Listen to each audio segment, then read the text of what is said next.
Hello to everybody joining me. I'm Erin, and welcome to the Virtual Education Intervention Podcast. The name should give it away, but I'm here to educate, encourage, and entertain families and teachers who live and work with neurodivergent family members, friends, and students.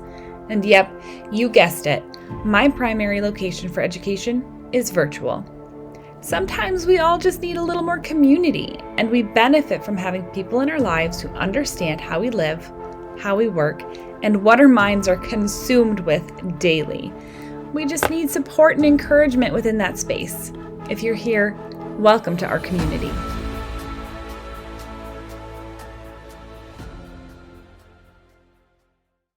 I am so glad that you came back for episode 2 of the Virtual Education Podcast. We had such a wonderful response to our first episode, so many downloads and people being excited about the community that we're building. So I am thrilled that you're back here for episode number 2. We're going to talk about what I like to call parenting neurodivergence.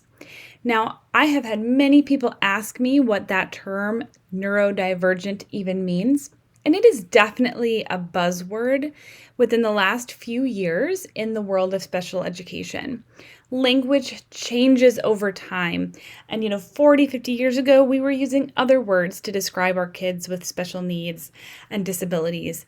And those words changed, and even again, words have changed. And so I actually really like neurodivergent, and I'll tell you why a little bit later in the podcast, but I will be the first to admit it's definitely a buzzword. But let's talk about what it means so that we're on the same page moving forward today. It is an umbrella term to represent different people and those people whose brain works differently than the typical developing brain. So even just a quick Google search and you're going to find information that explains that it's people whose brain differs or whose brain differences affect how their brain works.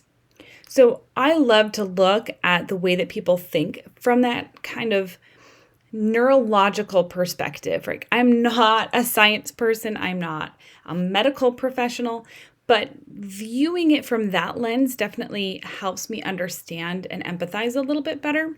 So if you look at neurodivergent, it's an umbrella term that covers things like dyslexia, ADHD, autism, executive dysfunction, various learning disabilities, intellectual disabilities, developmental disabilities. Essentially, it's a word to replace special needs or special education. So basically, you're kind of comparing the way that a typical or neurotypical brain would develop and operate to somebody who is neurodiverse, neurodifferent, so to speak. And so a few other differences could also include medical disabilities or medical disorders, like I said, learning disabilities and other conditions.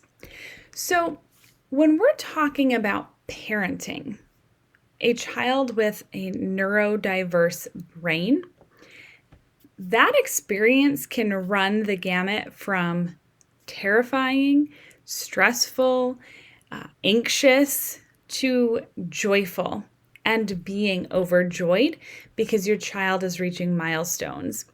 But my initial reaction was definitely one of anxiety and nerves, especially looking at the future. It was also one of the unknown and feeling unprepared because I didn't know, I didn't have answers. And I imagine many of you have experienced some of those similar emotions. We first kind of started our journey or knew that we were starting our journey in the world of neurodiversity about 5.5 years ago when our second child, our first daughter, was 2.5. She had been slow to develop language, but I wasn't all that worried because my son had also done the same. So my son started talking a few months after he turned 2, shortly after his sister was born. And so, I kept waiting for that to kick in for my daughter as well. The doctor wasn't too concerned. It seemed to be, how my son developed. So we just kept waiting and we waited for the speech to progress, and it never did. And at the time, thank the Lord, I was working at a charter school through the state of California while I lived in Wisconsin. And I had a wonderful team of specialists that I worked with, and several of them were speech therapists. So I was able to reach out to them and say, here's what I'm seeing with my own child. What does this mean? Should I get her tested? And the resounding answer was yes, absolutely. If anything, for your peace of mind, right? Like you might find that nothing is a challenge or nothing is wrong, but if it's going to give you the peace of mind regarding your child's development, go get the testing. And at the time, we were looking to move cities, and we were in the process of making plans to move. And so we scheduled an appointment where we lived. We had the assessment done there, and then we took that information when we moved with us. And essentially, when she had the assessment done, they said, look, we don't really know what's going on, but she's not talking, she's not communicating, she's not showing sounds, she's refusing to eat for us and show us those motor movements. So yes, we definitely recommend speech therapy for your daughter. And at this time, I just was in this cloud of unknown. Well, what does this mean? Is there a diagnosis? Help me understand. And I don't care about a diagnosis for the sake of a diagnosis, but I want to understand my child and I want to be able to meet her needs. And then, of course, your mind starts swirling with the what ifs that the world brings. We all know that our world can be a scary, terrifying, mean, discouraging place sometimes. And nobody wants to see their child potentially walk into that with what many consider a disadvantage. And so I had to do a lot of internal wrestling with how I felt about the situation. Not that I could do much about it besides provide her the love and the support and the care that she needed, but internally, I had to process through a lot of this. Now, the approach that I took that I found very helpful, and I'm hoping can be an encouragement to somebody listening, is that I had come into parenthood as a special educator with a core belief that we are all created on and for a purpose, that God doesn't make mistakes, that perhaps sin impacted the way that we are developing the world that we live in, right? But that ultimately God doesn't make mistakes. The Bible says that we are knit together in our mother's womb. And I believe that people with neurodivergence, with disabilities, whether it's autism or Down syndrome or learning disability or speech and language or dyslexia or ADHD, or whatever diagnosis or challenge somebody has, that God has created that person on purpose and for purpose, whatever that purpose may be. Oftentimes, I truly believe it's to bring glory to Him. So if I believe that about the students that I work with, if I believe that about the campers I've had the privilege of counseling, if I believe that about the people in my life, then I absolutely must believe that about my daughter. And I can't let the fear of a what if and I don't know impact my belief that she was created on purpose and for a purpose. And ultimately, through her life, God will be glorified. And forcing myself to remember that when I was anxious and nervous and uncertain was so valuable that it has since been something that, again, went to my core and has, over the course of the last 5 years, continued to burrow itself into my belief system. So if you are a parent and you are walking through the unknowns of testing or a diagnosis or challenges, or you're even just considering getting your child tested, maybe you're noticing some things that you didn't notice with your other kids, or you're not quite sure if your child might be struggling, I would highly encourage you, A, to get them tested, and B, to remember that regardless of the outcome of that test or a diagnosis or a challenge, that ultimately they were created just the way that they're supposed to be, and that God designed them on purpose and for a purpose, and God will be glorified through their life and through challenges that they face and that you face. Because ultimately, our role is to bring God glory. And I look at that and I think, If I hadn't walked through that, still, I'm walking through it. My husband and I are walking through it. If we weren't walking through it, I'd have a lot less empathy and understanding for families that I do work with. I'd have a lot less understanding of the process and the emotions and the worries and the concerns and the joy that families face, that I work with, families of neurodivergence or neurodivergent families that I work with. I have a deep understanding of what a lot of families go through when they face challenges developmentally, academically, intellectually with their child. And so for that reason alone, I'm grateful to have walked this path myself. But on the flip side of that, I'm going to tell you the joy that it brings us to see our daughter continue to grow and develop is incredible. I am proud of all of my kids. We have 4 children. They are amazing, and I love watching them grow and develop. Like when your kid takes those first steps or says that first word or smiles at you, all of those milestones are joyful and exciting, and they just kind of make your heart excited and proud, right? And I love that. And I think most parents do.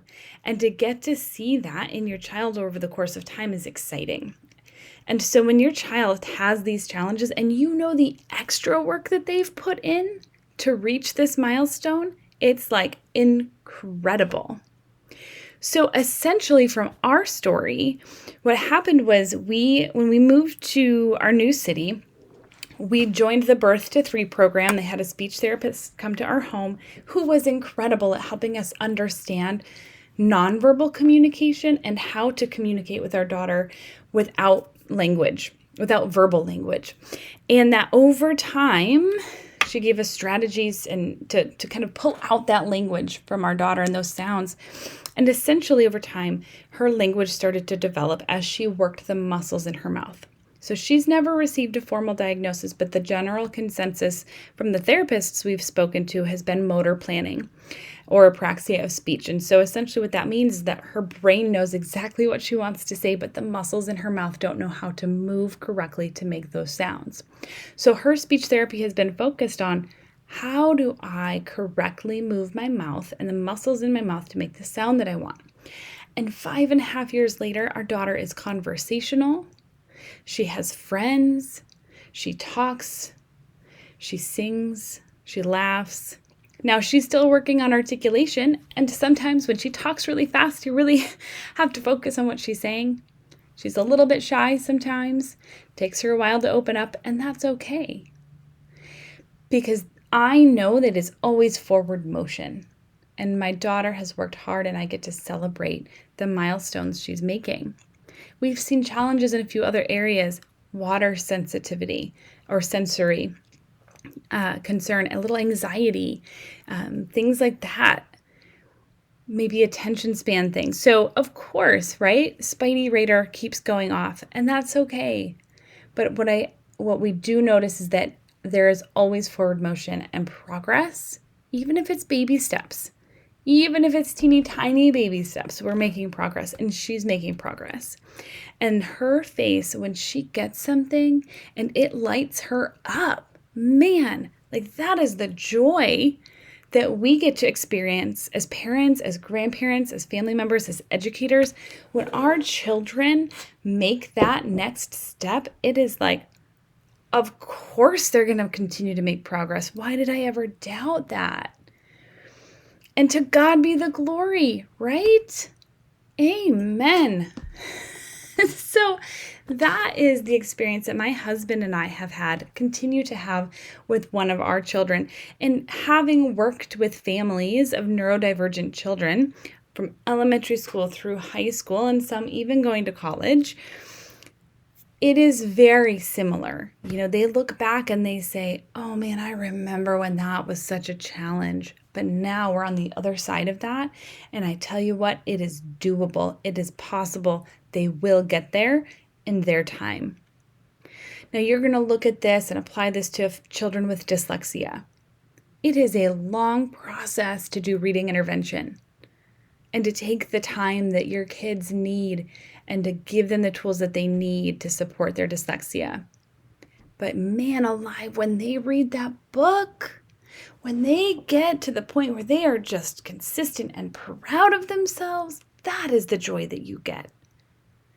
When you have your child with ADHD and their room stays clean for a week, 2 weeks, man, when their room stays clean for a day, that is the joy you get to experience.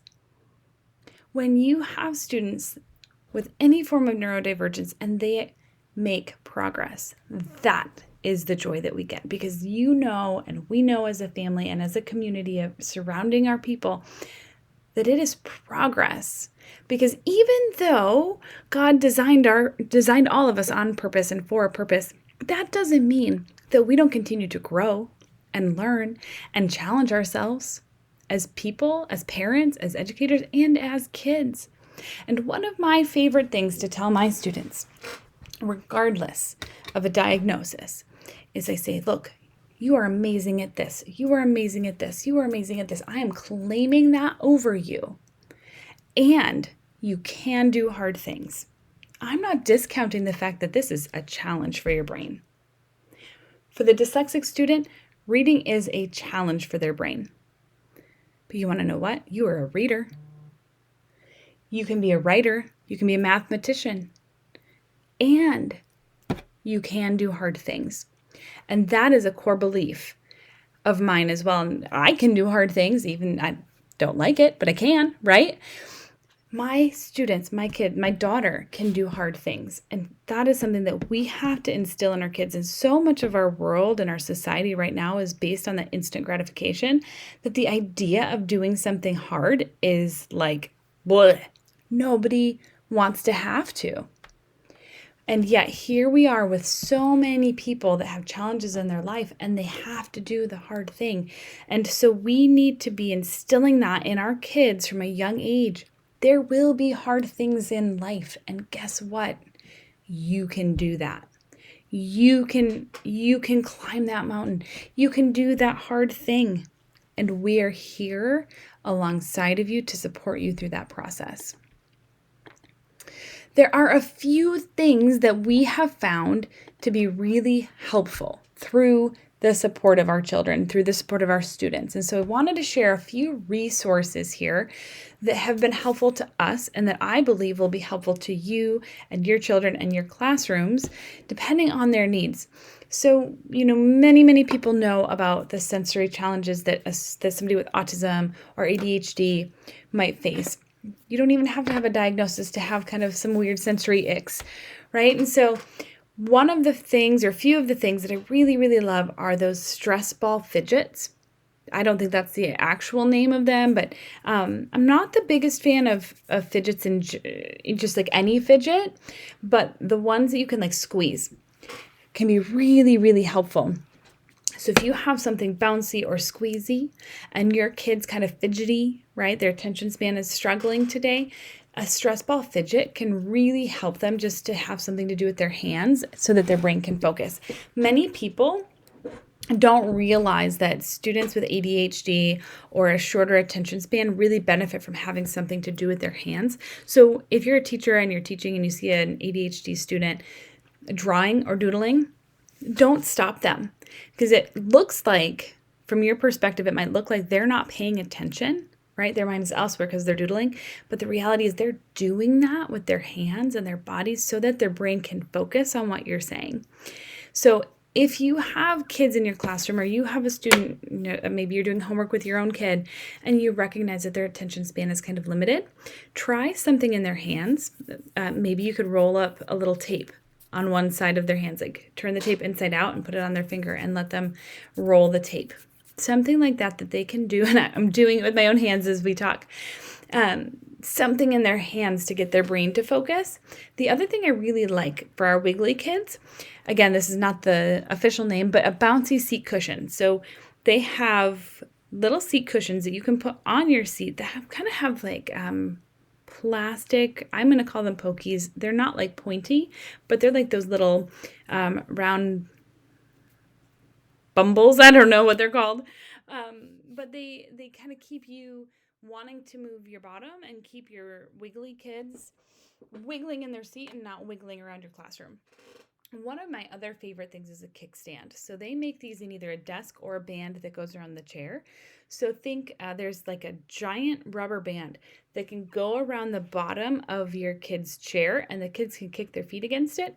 Or you can get a standing desk that has like an actual kickstand. So the kid puts their foot on the kickstand and can move it back and forth. I find these ingenious. I love these because it's the body movement that keeps the kids focused. Headphones or those noise reduction earbuds, they make smaller ones now. Those are great to just kind of mute the sound around our kids who are more sensitive to the loud noises. Gross motor movement. When our daughter did OT, one of the things we really learned was the benefit of kids understanding their body in space. For our daughter, this has been so helpful. Anytime she really needs to get her energy out, we have her do playground type activities. Go climb, go run, go jump on the trampoline, swing on the swing, go do something large, gross motor movement based. And that really helps to kind of center my daughter and help her to understand how her body operates in space. There are so many resources and so many tools out there, and we can get into more later on. But ultimately, there are two things above and beyond what I just shared that I'm going to definitely prioritize. So what I just shared, those are great tools and strategies. But knowing the tools and strategies that are strategic, research-based, and full of repetition are so important. So in most areas of challenge or different forms of neurodivergence, there's like a gold standard of how to support a student in that disability. Or like for dyslexic learners, if you do your research, you're going to find out that an Orton-Gillingham-based reading intervention program is the gold standard.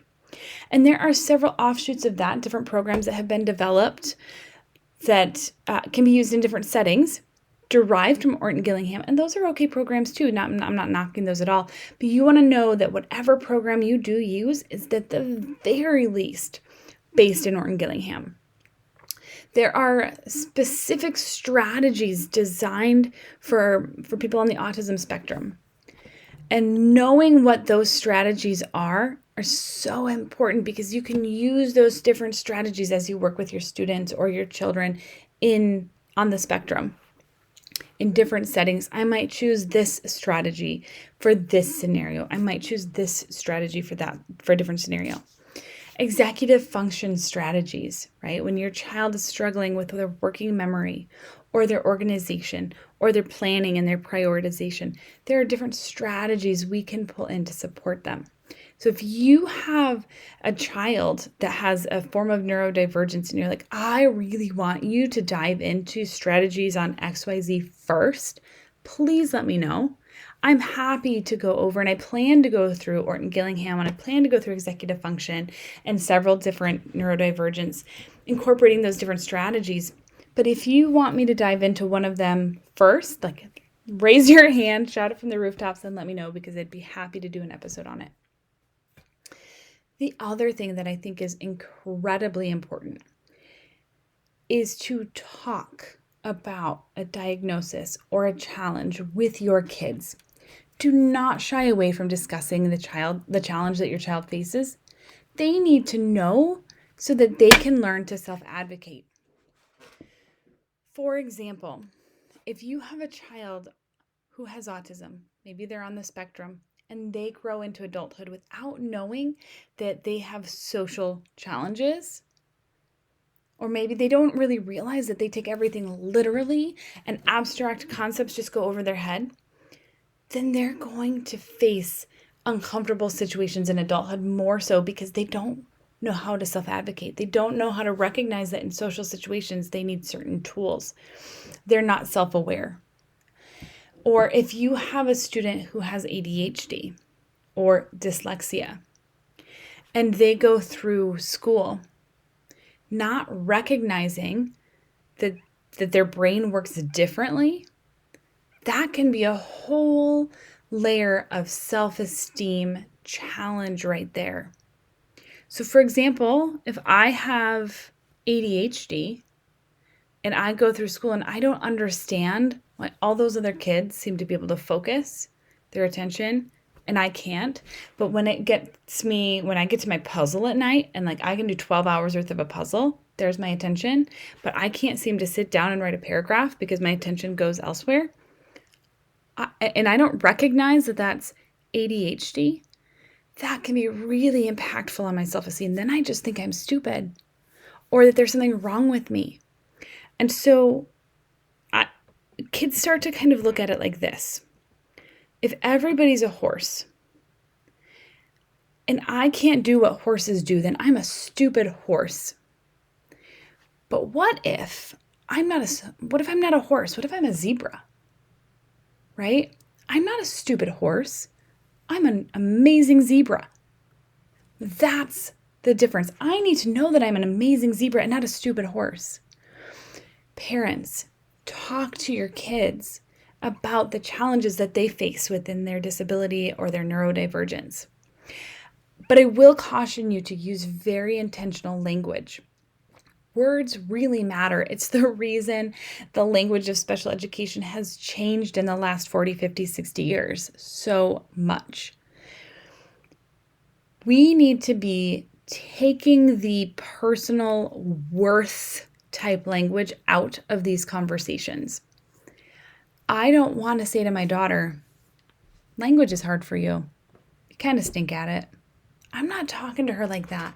I'm explaining to her, you know what? Your mouth moves a little bit differently, and the muscles inside your mouth still have to learn how to move to make the sounds you need. Or, you know what? Your brain has a lot of anxiety in it. Here's what we can do to support you in that. I am recognizing that reading is really hard for your brain. Math is really hard for your brain. Understanding social cues is really hard for your brain. And do you see what I'm doing there? I'm removing the personalization out of it. It's not that reading is hard for you. Of course, right? It encompasses everything. But if I say reading is really hard for you, then that affects my worth as a person, right? If I take it that far, my self-esteem, that can be so impactful to how I view myself. I'm that stupid horse.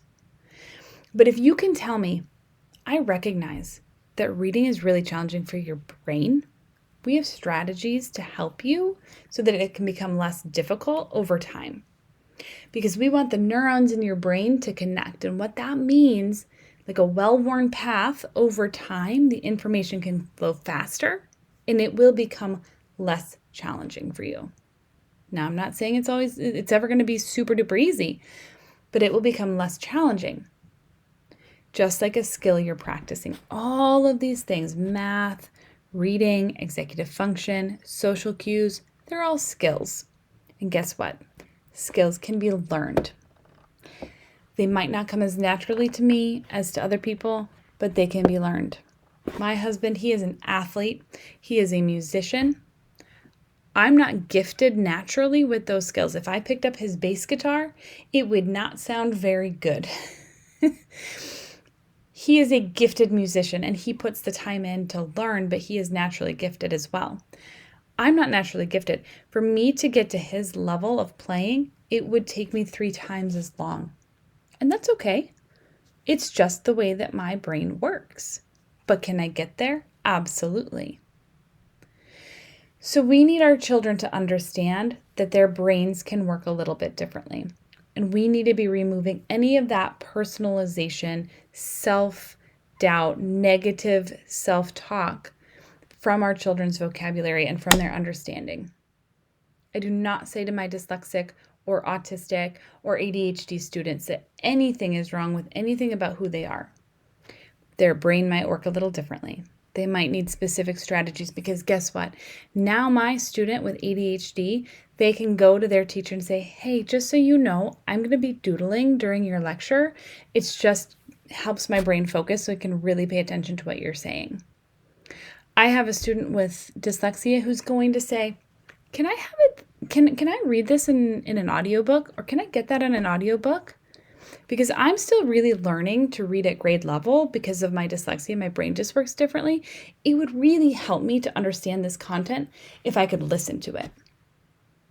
You're setting your children up for success when they understand the way that their own brain works. And in doing so, you're also removing any kind of negative frustration, maybe not frustration, right? Challenging things can be frustrating, but you're removing the shame and the personalization of, I am bad at this. I suck at this. No, no, no. You're not a stupid horse. You're a zebra, or you're a unicorn, and you're amazing. Because I bet you might struggle, your brain might struggle in this area, but I bet you're incredible in other areas that I can't even touch, because God has gifted you in specific ways. And He is going to use you for His glory. Perhaps it's a testimony later on. Perhaps you can encourage others later on. However God is going to use that in you, I don't know yet, but I'm excited to watch. I'm going to leave you with this. One of the most beautiful illustrations I have ever seen about God's glory shining through our friends and our family with neurodivergence. You take a candle and you put it under a clay pot, and that candle represents the light of Christ.